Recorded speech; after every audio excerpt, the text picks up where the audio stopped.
இந்த பனைமரத்தில் இருக்க ஓலையெல்லாம் வெட்டுறதுக்காக ரொம்ப நாளாக ஆள் கூப்பிட்டு இன்றைக்கி தான் வந்திருந்தாங்க.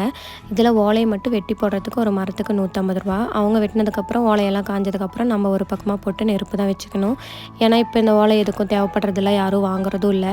நான் சின்ன வயசாக இருக்கும்போது இந்த ஓலையை விலை கொடுத்து வாங்குவாங்க, அதை நானே பார்த்துருக்கேன். ஏன்னா அப்போ வந்து இதோட தேவை அதிகமாக இருந்துச்சு. கூரை வீடு குடிசை வீட்டுக்கெல்லாம் ஓலை போட்டு அதுக்கு மேலே கரும்புஞ்சாவையை மேய்ஞ்சி தான் கட்டுவாங்க. அப்புறம் கள்ளக்குடி போர் தட்டு போருக்கெல்லாம் இப்போ வந்து தார்பாய் போட்டுக்கிறோம். அப்போல்லாம் வந்து வெறும் ஓலையை மட்டும்தான் போட்டு மேய்ஞ்சி கட்டுவாங்க. இப்போயும் நிறைய இடத்துல ஓலை மேய்கிறாங்க. ஆனால் அப்போ இருந்த அளவுக்கு இல்லை. அதோட தேவை ரொம்ப குறைஞ்சனால இப்போ மரத்தோட எண்ணிக்கையுமே குறைஞ்சி போயிடுச்சு. அதுவும் இல்லாமல் அப்போல்லாம் கல்லும் இறக்குவாங்க, இப்போ அதுவும் குறைஞ்சிருச்சு.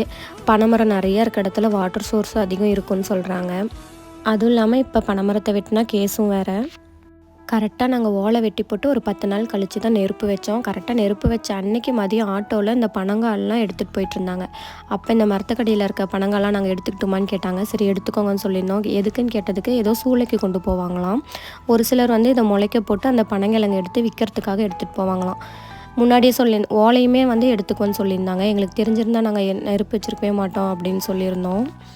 அப்புறம் கீழே கடந்த பனங்காயெல்லாம் பொறுக்கிட்டு போனாங்க.